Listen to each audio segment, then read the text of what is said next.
Tawuran antar kelompok warga kembali terjadi di terowongan Manggarai, Tebet, Jakarta Selatan.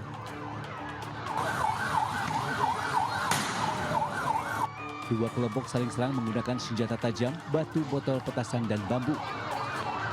Imbasnya, arus lalu lintas dan aktivitas warga di sekitar lokasi sempat terganggu selama tawuran.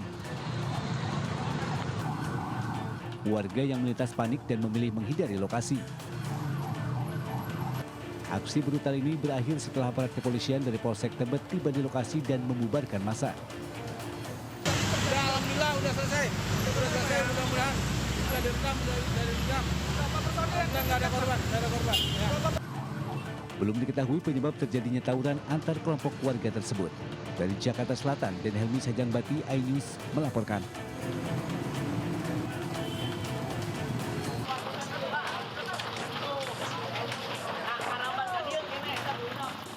Pabrik produsen styrofoam di Kecamatan Cikupa, Kabupaten Tangerang, Banten terbakar Selasa sore.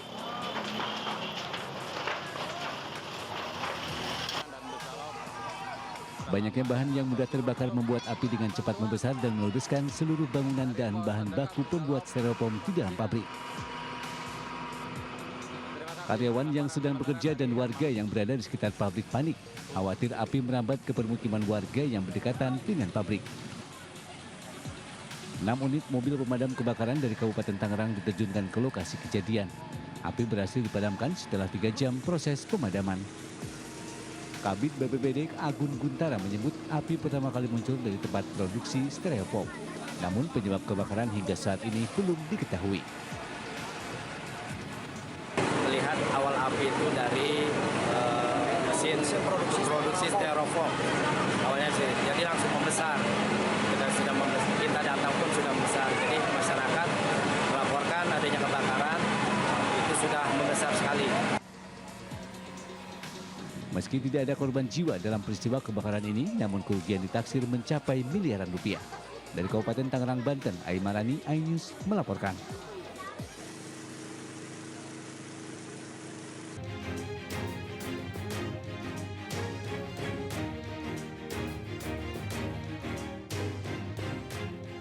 Kecelakaan tunggal bus angkutan antar provinsi di Bukit Surungan, Padang Panjang, Sumatera Barat menewaskan 12 penumpang dan 23 lainnya luka-luka. Bus ALS terguling saat melewati turunan curam 100 meter dari pintu keluar Terminal Busur. Usai mengevakuasi bangkai bus, unit Ditlantas Polda Sumatera Barat dan Satlantas Polres Padang Panjang melakukan olah tempat kejadian perkara di lokasi. Dari hasil penyelidikan sementara, diduga rem bus tidak berfungsi saat melintasi jalan menurun. Namun pihak kepolisian memeriksa kemungkinan lain termasuk unsur kelaikan kendaraan sebagai penyebab tambahan. Penyidik masih memeriksa sopir dan operator bus serta melanjutkan proses investigasi teknis. Untuk sopir dan kerennya kondisinya alhamdulillah hanya luka, ya, sehingga masih dirawat secara intensif di rumah sakit. Belum bisa diperiksa berarti ya? Untuk sementara ini kita prioritaskan untuk penyembuhan dulu dari luka-lukanya, baru nanti kita lakukan pemeriksaan lebih lanjut. Sementara itu, tim DVI Polda Sumbar telah berhasil mengidentifikasi jenazah 12 korban tewas. 2 orang merupakan anak-anak dan 10 lainnya dewasa. Petugas masih menunggu kedatangan keluarga untuk proses serah terima jenazah. Seluruh jenazah akan dibawa ke Padang karena keterbatasan ruang pendingin di RSUD Padang Panjang. Jadi yang teridentifikasi 10 orang melalui sidik jari oleh tim Inavis Polres Padang Panjang. Nah, 2 lagi itu melalui properti dan foto yang dikirimkan oleh orang tuanya melalui video call. 17 korban yang alami luka masih dirawat di IGD Rumah Sakit Umum Daerah Padang Panjang, sementara 6 korban lain dirawat di Rumah Sakit Ibnu Sina, Yarsi Padang Panjang. Dari Padang Panjang, Sumatera Barat, Agung Sulistyo, Wahyu Sikumbang, iNews melaporkan.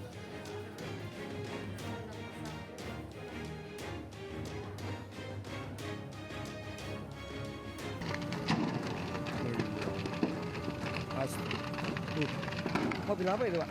Truk TNI AD yang terbakar dan meledak di ruas tol Gempol Pandaan kilometer 774 Senin malam menewaskan 1 orang prajurit akibat terjatuh dari tol.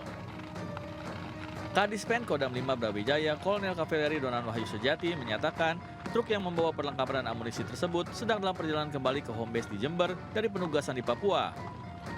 Truk yang sudah melalui prosedur pemeriksaan ketat oleh tim teknis dari Detasemen Peralatan dan Detasemen Polisi Militer mengeluarkan percikan api di bagian atas. Saat dilakukan pengecekan oleh pengemudi truk, muncul letupan kecil yang kemudian merembet dan membesar. Melihat truk terbakar, 2 personel yang berada di belakang truk langsung melompat ke tepi jalan tol yang medannya berupa jurang. Satu prajurit atas nama Serma Leonardus Dino Adistiawan alami luka dan langsung dievakuasi ke Rumah Sakit Bayangkara Pusdik Sabara. Sedangkan Serka Untung Avisilia dinyatakan meninggal dunia akibat terjatuh. Penyebab percikan api di truk masih dalam proses investigasi tim teknis TNI AD. Personil yang melaksanakan pengamanan diri karena melihat letupan tersebut, mengamankan diri, namun akhirnya mengakibatkan salah satu dari anggota kami, prajurit kami yang melaksanakan pengamanan tersebut itu meninggal dunia karena pada saat pengamanan ternyata almarhum tidak mengetahui bahwa ada jurang sekitar itu, sehingga almarhum jatuh dan meninggal dunia. TNI AD berkomitmen menangani seluruh proses penyelidikan secara profesional. Dari Surabaya, Jawa Timur, Rahmat Ilyasan, iNews melaporkan.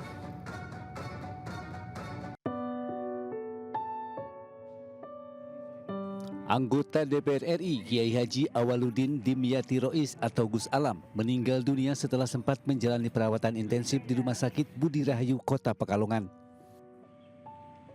Pengasuh Pondok Pesantren Al-Fadlu Wal Fadilah Kaliwungu ini meninggal dunia pada Selasa 6 Mei 2025 sekitar pukul 05.45 waktu Indonesia Barat. Direktur Rumah Sakit Budi Rahayu, FX Indra Setiadi menyampaikan pasien anggota dari DPR RI praksi PKB ini datang pada 2 Mei 2025 dalam kondisi luka parah dan tidak sadarkan diri atau koma. Tim medis melakukan tindakan operasi dan perawatan intensif di rumah sakit ICU selama 5 hari. Dirawat kurang lebih 5 hari dan dinyatakan meninggal pada tanggal 6 Mei 2025 pukul 5.45 bahwa pasien memang benar dirawat di Rumah Sakit Budi Rahayu selama 5 hari. Jenazah langsung dibawa pihak keluarga untuk dimakamkan di Kaliwungu, Kendal, Selasa sore. Sementara supir mobil Arya Maulana masih dirawat intensif di Rumah Sakit Karyadi Semarang. Saat ini kami berada di Pondok Pesantren Al-Fadlu Kendal, tempat rencana beliau Bapak Alamuddin Dimyati Rois dimakamkan. Saat ini untuk kegiatan di Pondok Pesantren sedang dilakukan penggalian liang lahat. Sebelumnya kecelakaan terjadi di ruas tol Pemalang Batang, tepatnya di KM 315900 jalur A, Karangasem, Petarukan, Pemalang pada Jumat 2 Mei 2025. Mobil dengan nomor polisi H1980CM yang ditumpangi oleh Kiai Haji Alamuddin Dimyati Rois menabrak truk Fuso dari belakang. 2 penumpang staf DPR meninggal dunia dan 2 lainnya luka berat. Almarhum bersama rombongan dalam perjalanan pulang usai menghadiri acara istighosah Musawiat malam Jumat Wage di Pondok Pesantren Al-Fadlu 4 Tegal Gelagah, Brebes. Dari Pekalongan, Jawa Tengah, Suryono Soekarno, iNews melaporkan.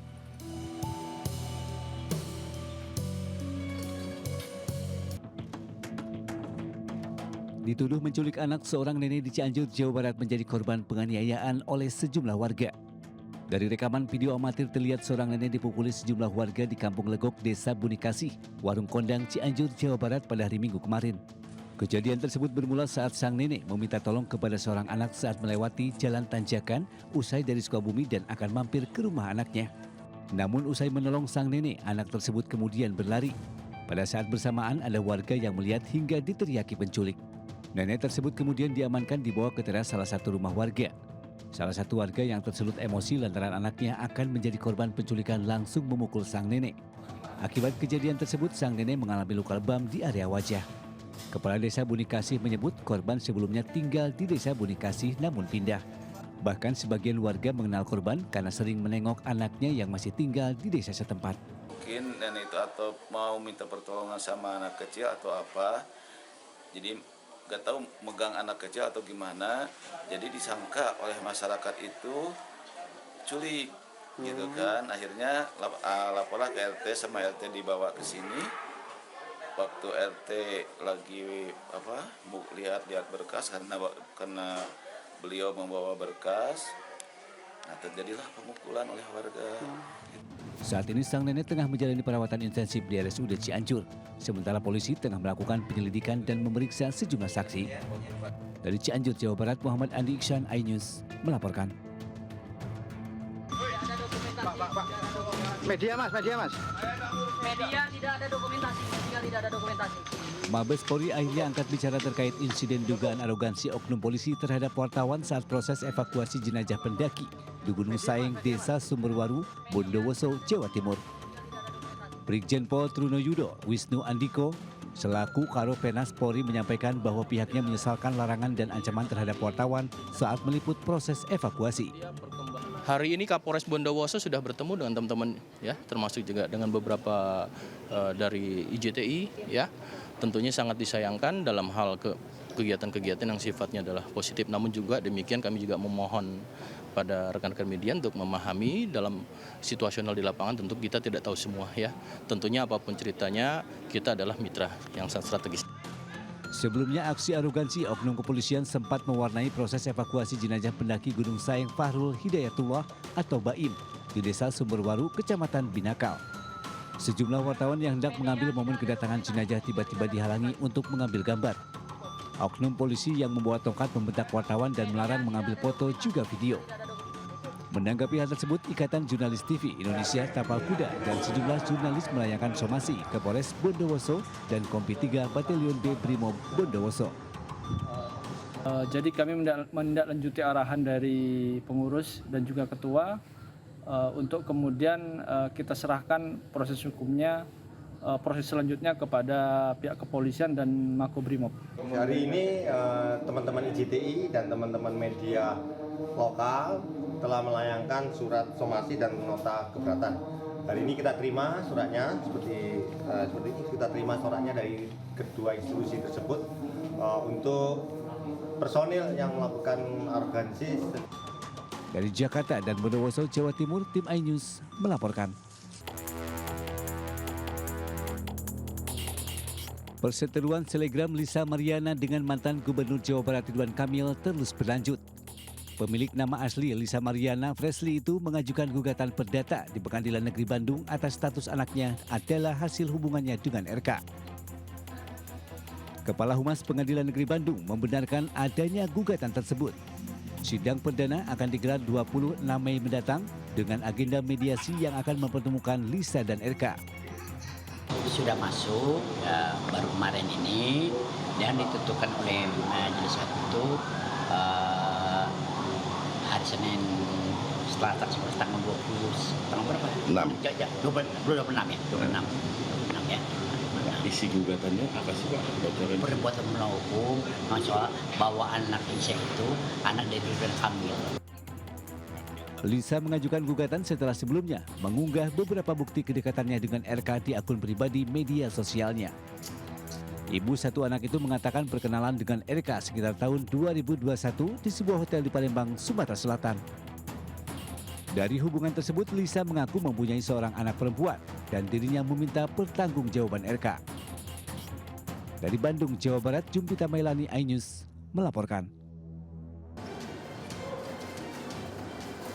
Bupati Indramayu Luki Hakim menjalani hari pertama magang di kantor Kementerian Dalam Negeri Jakarta.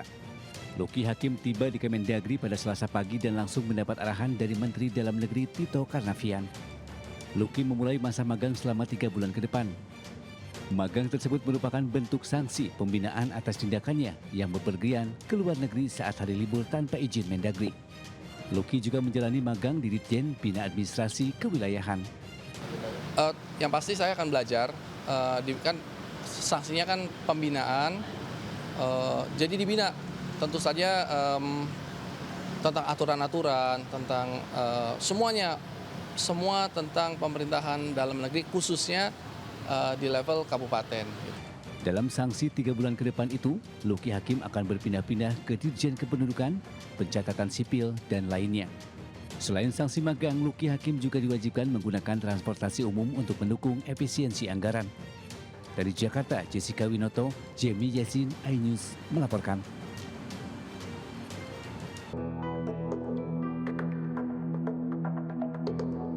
Menteri Hak Asasi Manusia Natalius Pigai mendukung kebijakan Gubernur Jawa Barat Deddy Mulyadi mengirim siswa nakal ke barak militer untuk dilakukan pembinaan.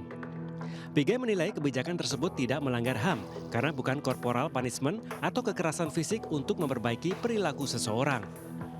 Natalius Pigai menjelaskan hukuman fisik selama ini sudah berlangsung, di mana pendidik terkadang memberikan sanksi terhadap siswa yang melanggar aturan seperti mencubit dan memukul. Sedangkan siswa nakal yang dikirim ke barak militer akan diberikan pendidikan dari segi mental, pembentukan karakter, disiplin, dan tanggung jawab. Dalam perspektif HAM, saya pertegaskan tidak melanggar HAM. Ya, karena apa? Kalau itu tidak dilakukan yang disebut corporal punishment. Pigai menambahkan jika uji coba perdana ini berhasil, ia akan meminta Menteri Pendidikan Dasar dan Menengah menerapkan kebijakan tersebut secara nasional. Dari Jakarta, Naura Safika, Sutresno, iNews melaporkan.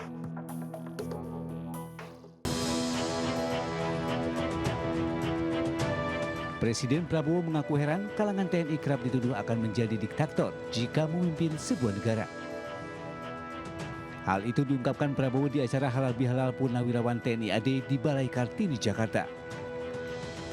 Prabowo menyebut sejarah membuktikan bahwa banyak pemimpin dunia yang berlatar belakang militer justru rela mundur dari politik demi menjaga stabilitas negara. TNI selalu dituduh bahwa kita mau jadi diktator. Selalu dituduh. Kita mundur dengan rela. Reformasi itu, saudara-saudara, yang mensukseskan reformasi itu adalah tokoh-tokoh TNI dan Polri. ABRI. Selain itu, Prabowo juga menyebut Indonesia sesungguhnya tidak perlu mengimpor BBM. Alasannya Indonesia telah memiliki sumber bahan bakar nabati BBM dari kelapa sawit. Dalam 5 tahun ke depan, Prabowo menargetkan harus bisa swasembada BBM. Seperti diketahui, impor BBM selama ini mencapai 40 miliar dolar US atau sekitar 659 triliun per tahun. Maaf, sekarang ternyata dari kelapa sawit ada 65 atau 67 produk. Di antaranya kita bisa bikin BBM dari kelapa sawit. Negara kita sesungguhnya tidak perlu impor BBM sama sekali dari manapun. Prabowo hadir di acara ini bersama sejumlah pensiunan jenderal lainnya, salah satunya Wakil Presiden ke-6 RI Tri Sutrisno. Tri menjadi sorotan karena ikut bergabung dengan Forum Purnawirawan Prajurit TNI yang memberikan 8 poin tuntutan ke Prabowo. Salah satu dari 8 poin tuntutan itu yaitu mengusulkan MPR mengganti Wapres Gibran karena proses pemilihannya dianggap melanggar hukum. Dari Jakarta, Kevin Fakan, Novan Dwi, iNews melaporkan.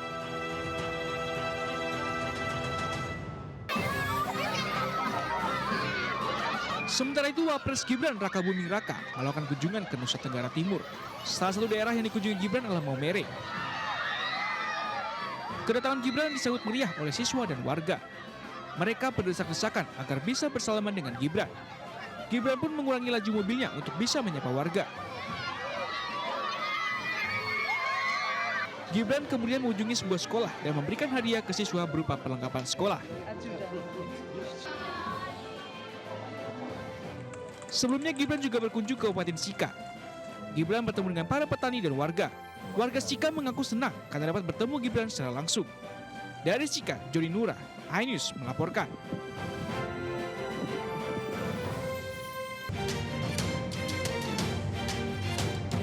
Sempat mengumumkan mundur dari jabatan Kepala Kantor Komunikasi Kepresidenan, Hasan Nasbi mengonfirmasi dirinya batal mundur. Karena ditolak pengunduran dirinya, Hasan kembali berkantor di Kantor Komunikasi Kepresidenan PCO di Gedung Kuartir Nasional Jakarta. Hasan mengaku diperintahkan Presiden Prabowo Subianto untuk tetap menjabat sebagai Kepala Komunikasi Kepresidenan. Saya baru bertugas hari ini. Jadi kemarin saya ikut rapat kabinet, hari ini saya mulai ngantor lagi, ya, gitu kira-kira. Saya kan loyal sama presiden, tapi begitu diperintahkan untuk melanjutkan, ya sudah, kita sebagai bawahan beliau, sebagai anak buah beliau, ya patuh untuk melanjutkannya gitu. Sebelumnya Hasan Nasbi mengumumkan pengunduran dirinya melalui pesan video yang diunggah sebuah media sosial pada 21 April lalu. Surat pengunduran dirinya juga sudah dikirimkan kepada Presiden Prabowo melalui Sekretaris Kabinet Teddy Indrawijaya dan Menteri Sekretaris Negara Prasetyo Hadi. Seperti diketahui, sebelum pengunduran dirinya, Hasan Nasbi menjadi sorotan setelah responnya atas teror kepala babi dikritik publik. Tim Liputan melaporkan.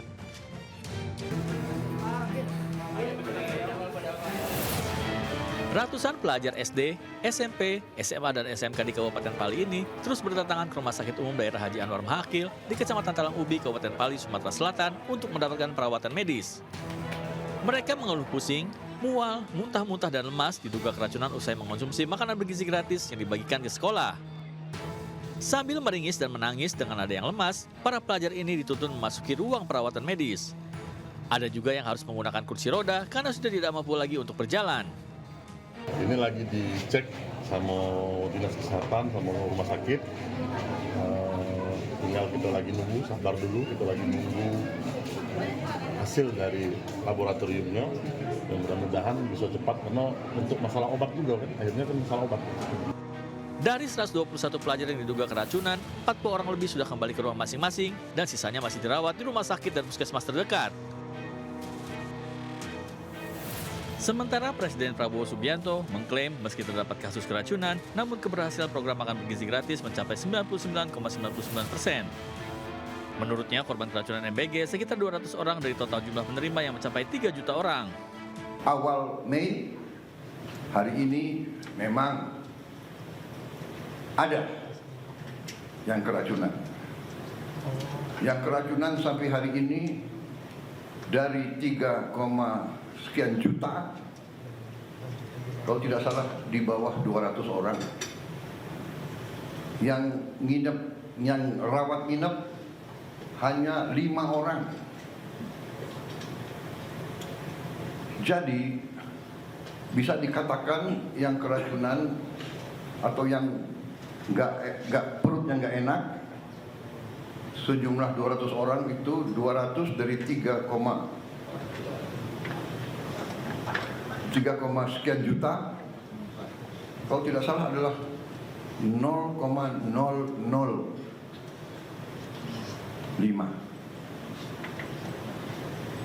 Berarti keberhasilannya adalah 99,99%. Dari Kabupaten Pali, Sumatera Selatan, Bisnun Silvana, iNews melaporkan. Ribuan jemaah calon haji dari penjuru dunia telah memadati Madinah, Arab Saudi, termasuk jemaah calon haji dari tanah air. Mereka memanfaatkan waktu untuk sholat berjamaah, beriktikaf, berzikir, dan mengerjakan amalan-amalan sunnah di Masjid Nabawi. Meski hotel-hotel para jemaah calon haji Indonesia tak jauh dari Masjid Nabawi, cuaca yang menyelimuti Madinah perlu jadi perhatian jemaah. Pada siang hari, suhu di Madinah bisa mencapai 40 derajat Celcius ini, artinya kondisi kelembapan di Madinah cukup kering. Sehingga para jemaah pun diminta untuk mempersiapkan diri agar bisa menghindari paparan sinar matahari langsung, seperti menggunakan topi atau payung dan kacamata hitam saat beraktivitas di luar hotel. Selain itu, jemaah juga diminta untuk beristirahat cukup dan menjaga kondisi kesehatan mengingat waktu puncak haji yang masih cukup lama. Selain beristirahat yang cukup, jemaah juga disarankan untuk menjaga pola makan sehat dan tepat waktu. Rajin mengkonsumsi air putih 1 gelas tiap jam agar terhindar dari dehidrasi. Berbicara mengenai makanan atau konsumsi, diketahui saat berada di Madinah, jemaah akan mendapatkan 3 kali makan dalam sehari.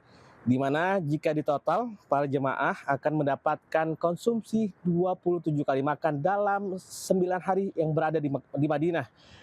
Saat berada di masjid kawasan Madinah, saya banyak sekali menemukan para jemaah yang tersesat. Dan ini banyak saya temukan jemaah lansia.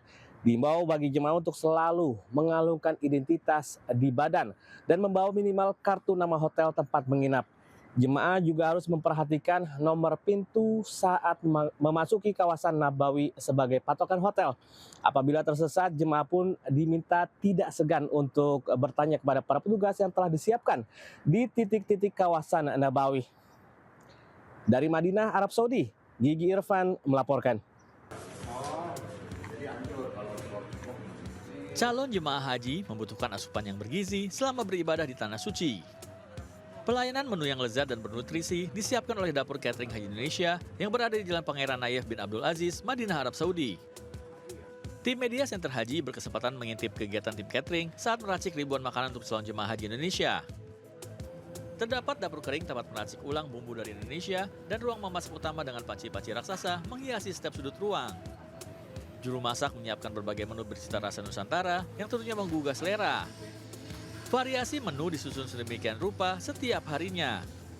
Panitia jemaah haji telah memilih menu-menu yang tidak selalu membosankan. Jadi setiap hari di rolling setiap hari menu-menunya nggak monoton itu aja. Jadi jemaah haji beribadahnya tenang, makannya enak. Distribusi makanan ke hotel dikawal ketat agar suhu kehangatan makanan tetap terjaga. Sampel makanan diuji terlebih dahulu oleh petugas klinik kesehatan haji Indonesia mengenai kelayakan makanan untuk jemaah.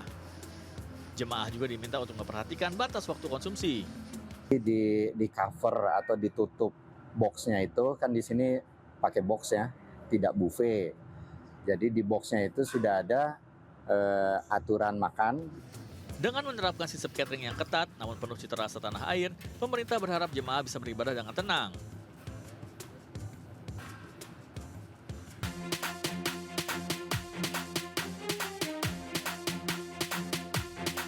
Mur Production dan PB Popsi berkolaborasi menggelar eksebisi antara legenda biliar Evren Reyes dengan sejumlah artis, influencer, hingga atlet biliar Indonesia dalam tur mini yang bertajuk Exhibition The GOAT Evren Reyes. Legenda biliar dunia ini mengaku bahagia dan kagum melihat pertumbuhan pesat olahraga biliar di Indonesia. Reyes juga meyakini Indonesia mampu melahirkan pemain bintang di masa depan. Hal ini disampaikan saat melakukan laga persahabatan bersama influencer, artis, dan para atlet biliar tanah air di Q Billiard, Agora Mall Tamrin, Jakarta Pusat. Everywhere get too many table and a very good place. That's why very good for the young player coming up. Maybe next time they have another good player from here in Indonesia. Indonesia sebenarnya sebagai inspirasi banyak pemain biliar di dunia ya. Jadi ini tentunya sangat inspirasi buat pemain-pemain muda dan yang tua juga. Everest itu antara satu dari banyak yang udah pernah datang ke Indonesia. Ya kedepannya kita akan ngundang lebih banyak lagi atlet untuk datang eksibisi di Indonesia, dan bukan hanya eksibisi, dan juga kita tetap juga bakal ngadain turnamen yang berkelas dunia di Indonesia juga. Guna mendukung olahraga biliar terus berkembang di Indonesia, PP Popsi akan terus menghadirkan atlet biliar kelas dunia agar para atlet muda tanah air termotivasi untuk lebih berprestasi. Dari Jakarta, Indra Setiabudi, Jaka Samsa Firmansyah Anyus melaporkan.